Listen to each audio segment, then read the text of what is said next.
दर्शकों, ऐसा ही एक पोंगा पंडित सतनाम दास है। ये पोंगा पंडित स्वयं को चमार जाति का मसीहा कहता है, जबकि इसका चाल चलन, रहन सहन बताता है कि ये आध्यात्मिक ज्ञान में शून्य और गुंडई करने के अजीबो गरीब तरकीबें जरूर जानता है। झूठ फैलाने में महारत प्राप्त इस पोंगा पंडित के विचार आप सुनेंगे तो दंग रह जाएंगे। दर्शकों, जिस व्यक्ति की मानसिक हालत ठीक न हो, इसके हाव भाव से ही लग रहा है कि चमार जाति के लोगों को सिर्फ भड़काकर उनको नरक में धकेलने के लिए इसने कसम खा रखी है, वरना कोई व्यक्ति इतनी झूठ कैसे बोल सकता है। दर्शकों, हम आपको अब इस पोंगा पंडित की एक वीडियो दिखाने जा रहे हैं, जिससे आपको इनके मानसिक हालात का अंदाजा हो जाएगा कि किस प्रकार सच्चाई दबाकर नफरत के बीज इन अज्ञानियों के द्वारा बोए जा रहे हैं। पहले देखिए इस अज्ञानी व्यक्ति की ये वीडियो। वाले रामपाल ने नहीं सही इतना मतलब नुको ऐसी बेअदबी कर रखी गुरु जी की। नुको एक रविदास था चमार, और बोले उसकी चेल्ली बन गई थी एक रानी, नाम भी नहीं बताया कौन है, उसमें कुछ सुन के देखियो, उनका चेल्ली बन गई थी एक रानी, तो कुछ तकलीफ सीरिया करी थी, बोले वो चली गई उसकी शरण में, बोले ठीक होगी वाह, और उस आराम सा लेके अपने गुरु मान लिया, श्रद्धा होगी, उसने फिर वो अपने ओढ़ा बुला लिया, मैं भंडारा करूंगी, और ओढ़ा नहीं 700 बामण भी जमाने थे उस रानी ने, और गुरु जी भी बुला लिए, और फिर गुरु जी खातर आसन ला दिया रानी ने, और वो आसन ला गया, देख के मैं पंडित कहने लगे, रानी साहब हम चल रहे रुके, बोले क्यों, बोले जी इतने चमार बैठा रखा, हम इसी तो रोटी खावांगे, सुनी हुई कौन कह रहा है रामपाल कौन ख्याला नु कहे रानी ने जीव कहा नहीं, अगर भाई नूर नु बात है पकड़ी महाराज, जब रानी ने यह बात कही नहीं भाई ये नूर नु कह रहे, महाराज क्या बोल रहा पंडितों ने अपनी औकात भूल गया कि मैं चमार हूं, अरे मैं तो गलती कर दी, मैंने कह रहे अरे मेरे तो सथान हो रहा है जरा थारे जुत्ते लिख रहे, मैंने मेरी औकात तो नहीं थी, मतलब ये वर्डिंग यूज है उसमें, गुरु रविदास महाराज के शब्द बता रहा हूँ, ये बोल रामपाल को मैं अपनी औकात भूल गया था जी। यानी कि गुरु रविदास महाराज को की औकात बताई जा रही है, जो शिरोमणि हुए हैं, जिस संता के संत हुए हैं, जो साहिब कबीर महाराज के गुरु हुए हैं, जो गुरु नानक देव जी के गुरु हुए हैं, शिरोमणि सतगुरु रविदास जी महाराज की, जो रामानंद को खुद ज्ञान करवाने वाले हैं, उनकी औकात की बात करी जा रही है उन चैनलों पे, और मारे वाले वहां जाके उनको पूर्ण परमात्मा मिल गया, कौन रामपाल, अरे महारा रविदास को मैंने वैसे ही पूछ लिया, महारा रविदास कौन है, वो तो जी एक भगत है कसम ले, हमारे वाले भी कमें वो भी अलग सा बनावा तो भगत है जी, और कैसा हो। इस अधर्मी व्यक्ति ने संत रामपाल जी महाराज के एक सत्संग प्रवचन पर टिप्पणी करते हुए कहा है कि संत रामपाल जी महाराज संत रविदास जी का अपमान करते हैं। दर्शकों, कितनी हैरानी की बात है, अगर आज डिजिटल जमाना न होता और इन अज्ञानियों की ये वीडियो रिकॉर्ड न होती, तो ये समाज को कभी समझने ही नहीं देते कि क्या सही है और क्या गलत। दर्शकों, अब आपको संत रामपाल जी महाराज का वो सत्संग भी दिखाते हैं, जिसको लेकर इस झूठे व्यक्ति ने ये टिप्पणी की है, ताकि आप समझ सकें कि संत रामपाल जी महाराज संत रविदास जी जैसे महापुरुष का अपमान कर रहे हैं या उनकी महिमा सुना रहे हैं। दर्शकों, संत रामपाल जी महाराज जी ने अपने सत्संग प्रवचन में अपनी ओर से कुछ नहीं कहा है। संत रविदास जी ने जो कहा था वही संत रामपाल जी महाराज जी ने बताया है। दर्शकों, पहले संत रविदास जी की वो वाणी देखते हैं, जिसमें स्वयं रविदास जी ये स्वीकार कर रहे हैं, जिसको संत रामपाल जी महाराज ने बहुत ही सभ्यता से समाज के सामने रखा है। आइए सुनते हैं संत रविदास जी की वो वाणी, जो प्रमाणित ग्रंथ गुरु ग्रंथ साहब के पेज 1293 पर अंकित है। नागर जना मेरी जात बिख्यात चमारंग, हृदय राम गोविंद गुणसारंग रहाओ, जाके कुटुंब के टेढ़ सब टोर टोबंत फिर हैं, अजहू बनारसी आसपासा, आचार सहत विपर कर हैं डंडौत, तिन तने रविदास दासान दासा। दर्शकों, आगे आपको संत रामपाल जी महाराज जी का वो सत्संग भी सुनाएंगे, जिसको लेकर इस अज्ञानी सतनाम दास ने ऐतराज जताया है। लेकिन उससे पहले आपको इस घटना के बारे में संक्षिप्त में परिचित करवा देते हैं। दर्शकों, ये वाकया कुछ इस प्रकार है। एक रानी ने संत रविदास जी को अपना गुरु बना लिया था। एक दिन रानी ने अपने घर भंडारे का आयोजन किया। उस भंडारे में रानी ने अपने गुरु संत रविदास जी को भी आमंत्रित किया। रानी ने संत रविदास जी का आसन बहुत अच्छे से एक ऊंची जगह सेज की तरह लगा रखा था और रानी स्वयं रविदास जी के आसन के नीचे पास में बैठी थी।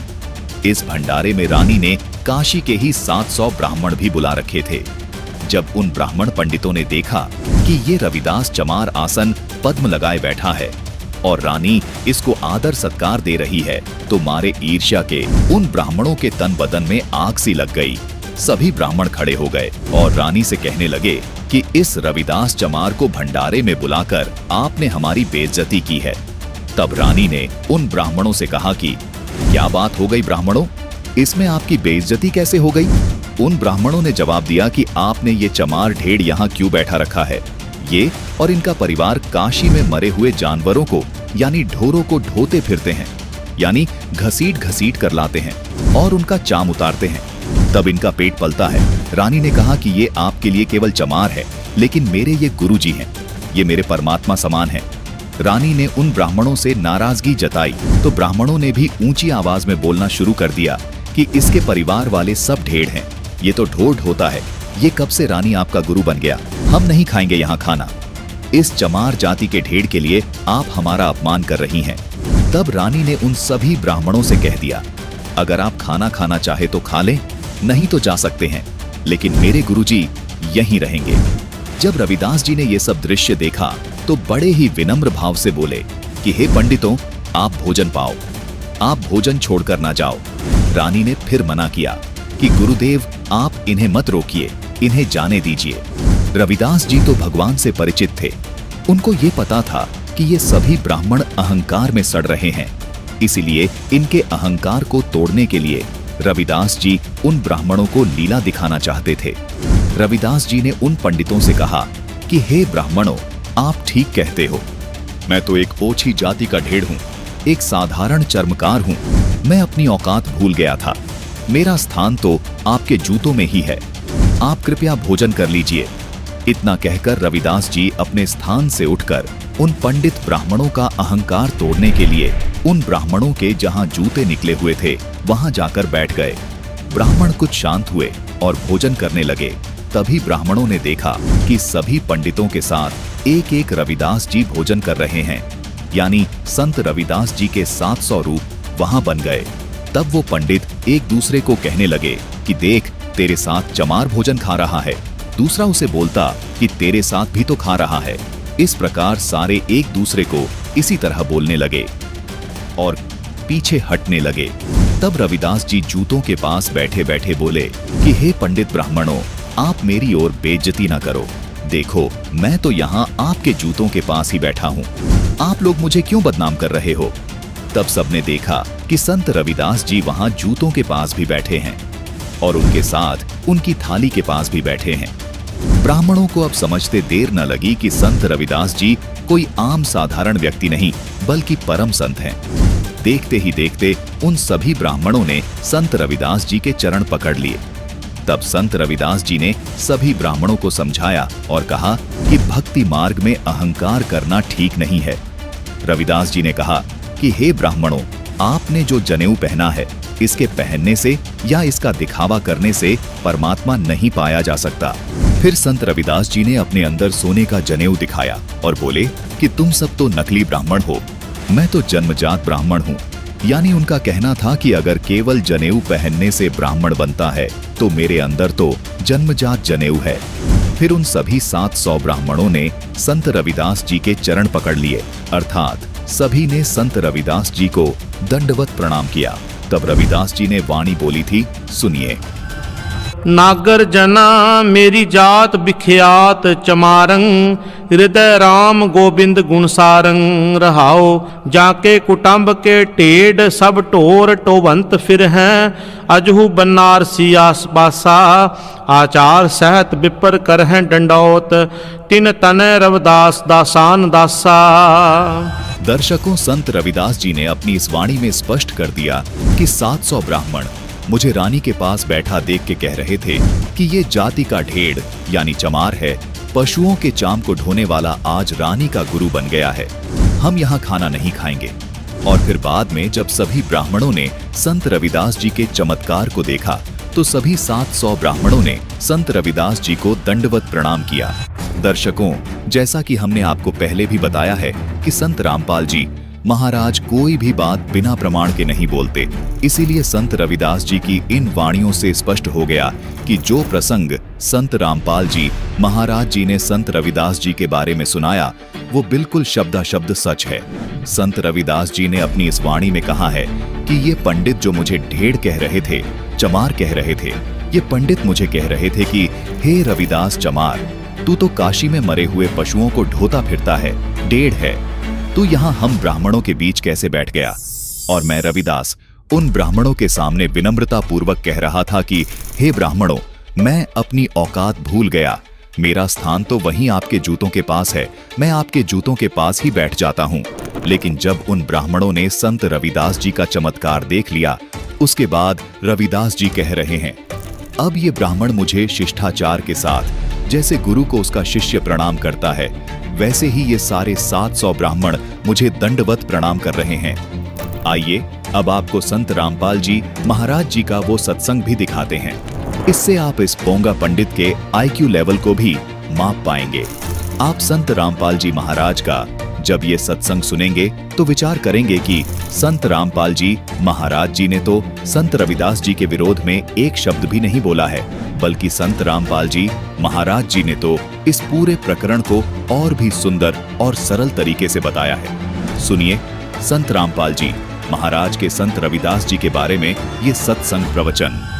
एक समय एक रानी थी, भक्त संत रविदास जी की शिष्या होगी वो। अब जब तक वो संत रविदास जी कबीर परमात्मा के सर में नहीं आया था, यानी वो रहते थे साथ ही साथ वो, लेकिन परमात्मा ने भी उनको शरण में लिया नहीं था, क्योंकि रामानंद जी से उनको दीक्षा दिलाई थी। एक ब्राह्मण था और वो रविदास जी के पास गया और कहने लगा, रविदास जी चल गंगा में नहा के आते हैं। तो रविदास जी कहने लगे, भाई, क्योंकि रामानंद जी को परमात्मा कबीर जी ने ये ज्ञान दे दिया था, तो रामानंद जी ने रविदास जी को वो ज्ञान जचा रखा था। तो रविदास जी कहने लगे, भाई हमारी गंगा तो हमारा यहीं पर है, सिमरन है, और हम गंगा में नहीं जाते। काफी उसने कहा, नहीं मान्य रविदास जी। तो रविदास जी कहने लगे, भाई एक काम करिए। तो ब्राह्मण कहने लगा कि भगत जी कुछ गंगा में कोई पैसे डालने हो दान पुण्य करने खातिर दे दे, मैं डाल दूंगा। उसने ने सोचा था ये 2-4 रुपये दे देगा, कुछ मंगा लिए, कह देगा डाला गंगा में। तो रविदास जी बोले, भाई एक काम करिए, ये ले जा मेरा 1 रुपया, और गंगा जी हाथ काट के जो रुपया ले हुए न्यू हाथ में पकड़े तो दे आइए, ना वापस ले आइए। अब उसने सोचा कौन देखेगा, उड़ा मैं अपने जेब में डाल लूंगा और कह दूंगा दे दिया, मैंने वो हाथ में पकड़ा था उसने। अब उसने जाकर एक बार तेने बोल दिया, हे गंगा मैया, भगत रविदास ने आपके लिए 1 रुपया भेजा है, न्यू क्या है हाथ में ग्रहण करे। एकदम हाथ निकला बाहर और ले लिया। दूसरे हाथ में क्या निकला, एक सोने का सुंदर कंगन, वो पंडित जी को दे दिया, और गंगा ने कहा ये उस परम संत को दे देना, सोने का कंगन। अब पंडित जी का गया बेईमाना, अगर भाई के बेरा फटेगा, रविदास जी ने ठगा ला जेब भीतरली में, और उसने आके राजा को दे दिया। अच्छे पीछे मिलेंगे। राजा ने अपनी रानी को दे दिया। रानी कहने लगी, इस आते एक और चाहिए, ये तो जोड़ा होता है। उसके कुछ पैसे दे दिए, जैसे भी 20, 30, 50 रुपये थे उस कंगन के, पहले महंगे सस्ते होते थे भाव। अब राजा नौ बामण फिर बुलाया, पंडित जी बात सुन, एक और लिया, नित्रा बकल तारांगे नहीं लिया था। क्यों? उसा कंगन उसने सारा पटक सर पटक लिया, कितना नहीं पाया। वो जब दुखी हो लिया, अकीब जान बच्चा नहीं, रविदास जी के पास चले, शायद वो फिर 1 रुपया दे दे, मैं गंगा में दे आऊँ और फिर वहाँ से मिलेगा मुझे।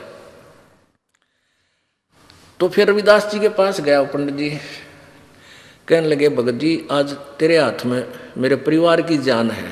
राजा ने जब वो 1-2 बार नकारा कर दिया जी और तो ना पाता, ने बोला रानी का आदेश है या तो लिया, नहीं तेरे पूरे परिवार ने कोल्लू में पीड़ाएंगे। पहले ऐसे जुबान पर कानून होता था राजाओं का। अब वो घना डर गया। फिर आखिर में आया रविदास जी के चरणों में पड़ गया, रोए पड़ा। रविदास जी कहने लगे क्या हो गया, क्या हो गया ऋषि जी, क्या बात है, क्यों रो रहे हो? ने बोला जी जान बचा दो, आज आपके हाथ में मेरे परिवार का जीवन है। रविदास जी बोले भाई कहानी बता क्या है? ने बोला जी आपने जो वो रुपया दिया था वो मेरी जान का झाड़ हो गया। रविदास जी बोले भाई कारण बता। मेरा रुपये का कह रहा है, पहले तू ये बता वो रुपया मैया ने लिया कि नहीं तेरी ने बोला जी मैया ने लिया, एक हाथ से रुपया पकड़ लिया, दूसरे हाथ से कंगन दे दिया सोने का। मेरे को आ गया लालच, मैंने दे दिया राजा को, उसने मेरे 150 रुपये दे दिए उसके, यानी उसमें 100 रुपये तो आजकल लाख रुपये के बराबर थे। अब उसने रानी को दे दिया, रानी ने जिद कर दी कि एक और चाहिए तो जोड़ा होया करे। अब वो दूसरा मैं सारा सर पटक लिया, मुझे मिल नहीं रहा, राजा का आदेश है जो दूसरा नहीं लेकर आया था मेरे पूरे परिवार को ख़त्म करेगा। ने बोला 1 रुपया और दे दे, मैं गंगा मैया ने दे कर ले आऊँगा। ने बोला इससे वो जहाँ वो जूते बना रहा था ना रविदास जी, वहाँ एक कुंडा होता था पानी का, एक कुंडा सा पानी का होता था, जैसे डोंगा टाइप मिट्टी का ज़मीन में गाड़ दिया करते, उसमें से डोरी गिल्ली रखते थे वह, और जूते गांठ बनाते थे ना उसमें गिल्ली बोरी, उसमें वो चाम भी भिगो कर रखते थे, चमड़े को भिगो कर रखते थे। पहले जो ये चमार जो जूते बनाते थे ये जीव हिंसा का किया हुआ चाम नहीं लेते थे, कोई स्वाभाविक कोई पशु मर जाता था उसी का चाम उतार के, यानी वो पाप के भागी नहीं होते थे, तो उसमें चाम भी भिगोया करता था चमड़ा कुंड में। तो रविदास जी बोले इस कुंड में हाथ दे कर काट ले जितने कंगन चाहिए। अब पंडित जी पहले तो दूर बैठा था, एक लत कपड़े से बोझ के, और मरता क्या नहीं करता, वो हाथ दे दिए उसमें, वो चाम के पानी में हाथ मारा तो उसके अंदर से 3-4 कंगन आए, एक जैसे, वो बिल्कुल डिटो कॉपी। अब रविदास जी बोला बाकी यहीं डाल दिया ना और सामत आ जाएगी तेरी, एक ले जा अपना। अब उसने तो कलजा पाटन हो रहा था, वो तो लेकर चला गया। अब वो रानी ने पूछा भाई तू लाया कितने पल दनाटे था, सच्ची बता, उन्होंने सारी कहानी बता दी। तो वो रानी इतनी प्रभावित हुई ऋषि जी तय उससे, रविदास जी से, उन्होंने रानी ने उसको गुरु बना लिया रविदास जी को। और एक दिन फिर धर्म भंडारा किया, एक भोज देना चाहा उसने, कोई लड़के की पार्टी पूर्टी करके जन्मदिन वगैरह का। उसमें 700 तो ब्राह्मण आ रहे, ब्राह्मण पंडित जी, और उधर से एक गुरु जी को भी आमंत्रित करना जरूरी था कि गुरु के बिना कोई अनुष्ठान नहीं करना चाहिए। रविदास जी को बुला रखा। रविदास जी को रानी ने आदर सत्कार से अलग से एक सुंदर आसन बिछा कर उसके ऊपर विराजमान कर रखे।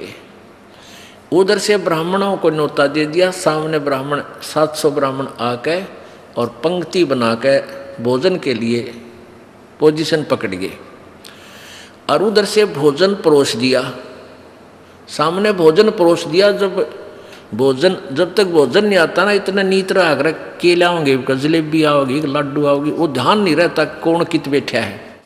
जब पूरी थाली भर ली, जब देखा उन्हें इधर उधर करके, उन्हें देखा रहा यू चमार बैठा है यहाँ पर, सारे खड़े हो गए।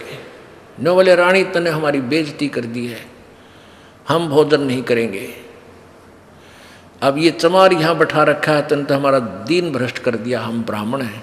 अब रानी कहने लगी ब्राह्मणों रोटी खानी है तो खा लो ना, मेरे गुरुजी तो यहीं बैठेंगे, ये नहीं उठेंगे यहाँ तक। अब रविदास जी कहने लगे रानी बात सुन बेटी, आय अतिथि का अनादर नहीं करते, पाप लग गया करे।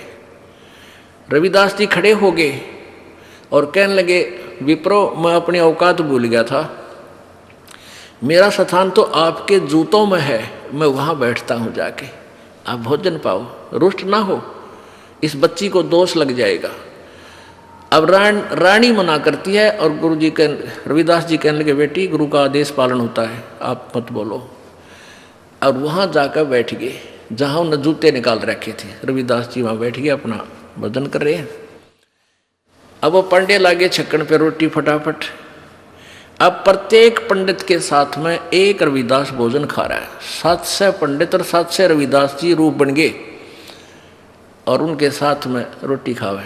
वो सामने वाला पंडित कहता है, अरे तेरे साथ ये चमार रोटी खा रहा है। रविदास कहता, तेरे साथ भी तो खा रहा है। वो कहता, तेरे साथ भी तो खा रहा है। अब सारे कूद कूद पड़े।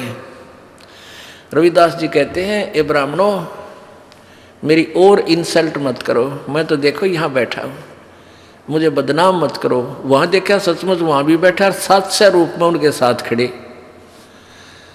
तब रविदास जी खड़े हुए ने बोले, पेट भरो, तुमने ना तो भगवान का बेरा, तुम तो पेट भरने की का ठेका ले रहे हो। कहने लगे, तुम इस जनेऊ से मोटे मोटे टांग रखे नो।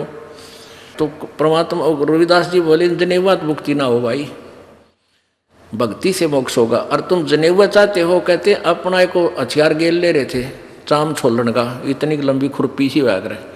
वो कहते हैं यूँ, वो तो एक लीला थी, कौन सी खाल पाड़े थे, एकदम यूँ करके दिखा दिया। ने बोले, देखो मेरे अंदर सोने का जनेऊ है भाई, तुम तो इस सूत का बोझ मरो। तब कहते हैं 2 घंटे तक प्रवचन किए उस परम संत ने। वो 700 के 700 पंडितों ने वो जनेऊ काट कर फेंक दिए, रविदास जी के चरणों में शीश समर्पण कर दिया, नाम ले लिया। गरीबदास जी ने लिखा है, 1.25 मन सूत होया था उनके गलाम्या का, 1.25 मन सूत, और उनने उन 700 पंडितों का उद्धार कर दिया। तो यहाँ क्या बता रहे हैं, वही बता रही है ये विष्णु पुराण, कि यदि एक सत्साधक के सामने 1000 ये पेट भर श्राद्ध खानिए भी बैठे हों, उनका भी उद्धार और श्राद्ध यजमान का भी, यानी भगत का भी उद्धार वो एक ही योगी कर देता है। दर्शकों, संत रामपाल जी महाराज का ये सत्संग देखने के बाद स्पष्ट हो गया कि संत रामपाल जी महाराज संत रविदास जी का बहुत आदर करते हैं और संत रामपाल जी महाराज ने ये जो सत्संग किया है ये केवल संत रविदास जी की महिमा बताने के लिए किया है, जबकि ये अज्ञानी पोंगा पंडित टिप्पणी कर रहा है कि संत रामपाल जी महाराज इस सत्संग में संत रविदास जी का अपमान कर रहे हैं। इस पोंगा पंडित की ये टिप्पणी संत रामपाल जी महाराज के प्रति इनकी ईर्ष्या और अज्ञानता को दर्शाती है, जबकि इस पूरे सत्संग में संत रामपाल जी महाराज के मुख से एक भी शब्द संत रविदास जी के विरुद्ध नहीं है, बल्कि उनकी महिमा में इतनी सुंदर कथा सुनकर और संत रविदास जी की महिमा को सुनकर तो हर दलित भाई और बहन गदगद हो रहा है, जबकि ये अज्ञानी पोंगा पंडित बिना ज्ञान के उछल कूद कर रहा है और झूठ पर झूठ बोल रहा है ताकि ये अपनी गद्दी बचा सके। दर्शकों, संत रामपाल जी महाराज जी का ये सत्संग प्रवचन सुनने के बाद तथा संत रविदास जी की ये वाणी देखने के बाद आपका भ्रम दूर हो गया होगा कि ये तो स्वयं संत रविदास जी ने ही ऐसा बोला था, और समझ आ गया होगा कि ये व्यक्ति समाज में झूठी और मनगढ़ंत बातें करके कितना झूठ फैला रहा है। ये व्यक्ति काशी के उन नकली और झूठे ब्राह्मणों वाली भूमिका ही निभा रहा है जो उस समय के ब्राह्मण निभा रहे थे। उनको भी यही डर था कि कबीर जी और संत रविदास जी हमारी दुकान बंद करवा देंगे, और इस नकली व्यक्ति को भी यही डर है कि संत रामपाल जी महाराज हमारी दुकान बंद करवा देंगे। इनके अज्ञान को दुनिया के सामने उजागर करने के कारण ही संत रामपाल जी महाराज आज जेल में हैं। इसके अलावा कोई और कारण नहीं है। दर्शकों, इन झूठे और धूर्त लोगों का मकसद है कि संत रामपाल जी महाराज के ज्ञान का तो कोई तोड़ निकाल नहीं पा रहे, क्यों न झूठी और मनगढ़ंत बातें करके ही संत रामपाल जी महाराज को बदनाम कर दिया जाए। इसलिए इस धूर्त व्यक्ति ने ये बात कही कि संत रामपाल जी महाराज संत रविदास जी का सम्मान नहीं करते अथवा दलित समाज का सम्मान नहीं करते, जबकि दर्शकों, संत रामपाल जी महाराज द्वारा दलित समाज के हित में अनेकों कार्य किए गए हैं। जिससे न सिर्फ संत रामपाल जी महाराज का संत रविदास जी के प्रति सम्मान झलकता है, अपितु संत रामपाल जी महाराज दलित समाज के उत्थान और उनके हकों के लिए भी अग्रणी भूमिका निभाते हैं। आपको कुछ ऐसी तस्वीरें दिखाने जा रहे हैं जिन्हें देखकर आपको सहज ही अंदाजा हो जाएगा कि एक संत की कथनी और करनी जब एक होती है तो वो धरातल पर किस तरह नजर आती है। दलित समाज को अच्छे से याद है अप्रैल 2018 का वो वाकया जब माननीय उच्चतम न्यायालय ने SC/ST एक्ट को खत्म कर दिया था। SC/ST act, SC/ST act, SC/ST act, SC/ST atrocity act, SC/ST act, SC/ST कानून के खिलाफ आज सवर्ण जातियों के संगठनों ने भारत बंद रखा। प्रदर्शनकारी सड़कों पर उतरे, बाजार बंद करा दिया, रेल की रफ्तार रोक दी। 4 राज्यों में बंद का पूरा असर दिखा इसलिए जिसको बहाल करवाने के लिए दलित समाज के लोगों ने सड़क पर उतरकर आंदोलन किया। बहुत संघर्ष करने के बाद भी SC/ST एक्ट को बहाल करने में सफलता नहीं मिल रही थी। सरकार भी दलित भाइयों के हक को दिला नहीं पा रही थी। तब ऐसे में संत रामपाल जी महाराज के आदेशानुसार उनके 17 करोड़ अनुयायी दलित भाई बहनों के हक को दिलाने के लिए सड़क पर उतर गए थे। संत रामपाल जी महाराज के समस्त अनुयायियों ने भारत देश के हर जिले में एक साथ एक समय पर जब सरकारी कार्यालयों के सामने धरना दिया तो भारत सरकार को उसी दिन शाम के 4 बजे SC/ST एक्ट को बहाल करने की घोषणा करनी पड़ी थी। दर्शकों, इसे कहते हैं गरीब और असहाय वर्ग के हितों और उसके सम्मान की बात करना। इन जैसे पोंगा पंडितों को संत रामपाल जी महाराज के इन जनहित कार्यों को इसलिए अनदेखा करना पड़ जाता है क्योंकि इनको अपनी दुकान बंद होने का खतरा महसूस होने लगता है। दर्शकों, संत रामपाल जी महाराज के द्वारा किए गए जनहित कार्य को स्थानीय दलित नेता ने किस प्रकार सराहा था, देखिए। आज का प्रोटेस्ट सामाजिक मुद्दे को लेकर आपको पता होगा कि पिछले दिनों माननीय सुप्रीम कोर्ट ने इस देश में बसने वाली 1/4 भाग जो जनता है उसका जो एक्ट है SC/ST एक्ट उसको कमजोर किया था सुप्रीम कोर्ट के द्वारा और उसके ऊपर 2 अप्रैल का बंद भी किया गया था। आज मैं बधाई देना चाहूंगी गुरु महाराज रामपाल जी को कि उनके जो शिष्य हैं उन्होंने आज इस समाज की आवाज को उठाते हुए और मानवता का धर्म अपनाते हुए आज माननीय प्रधानमंत्री जी को ज्ञापन दे रहे हैं DC रोहतक के माध्यम से कि जो एक्ट कमजोर किया गया है इस देश के बासिंदों के खिलाफ है, जो एक्ट है उस एक्ट को दोबारा से लागू किया जाए। और अभी लोकसभा चली हुई है, संसद में अध्यादेश लाकर इसको लागू किया जा सकता है। अब सुप्रीम कोर्ट में कुछ हो नहीं सकता। इसी मुद्दे को लेके आज गुरु महाराज रामपाल जी के शिष्यों ने ये प्रोटेस्ट किया है और इसमें मैं शामिल होने के लिए आई हूँ और मैं इन सभी शिष्यों को बधाई भी देती हूँ और विश्वास भी दिलाती हूँ कि पूरे हरियाणा ही नहीं पूरे देश में हम आपके साथ तन मन धन से खड़े होकर आपके साथ मानवता की लड़ाई करेंगे। संत रामपाल जी महाराज का कहना है SC/ST समाज को बचाओ। दर्शकों, इस प्रकार की तस्वीरें ये दर्शाती हैं कि संत रामपाल जी महाराज ही एकमात्र ऐसे संत हैं जो शुद्ध रूप से जनहित के कल्याण के लिए कार्य करते हैं। दर्शकों, ऐसा नहीं है कि संत रामपाल जी महाराज केवल दलित समाज के उत्थान के लिए उनके साथ खड़े होते हैं। दर्शकों, संत रामपाल जी महाराज जी की यही खासियत है कि उनके लिए सबसे पहला धर्म है मानव धर्म। संत रामपाल जी महाराज सभी दबे कुचले वर्ग को उनका हक दिलाने के लिए और उन्हें संपूर्ण आध्यात्मिक ज्ञान देकर हमेशा हमेशा के लिए सुख प्रदान करने के लिए दिन रात प्रयत्नशील रहे हैं। अगर आप ये वीडियो YouTube पर देख रहे हैं तो हमारे चैनल को सब्सक्राइब करें और बेल आइकन को दबाना ना भूलें। अगर आप Facebook पर ये वीडियो देख रहे हैं तो हमारे पेज को लाइक करें।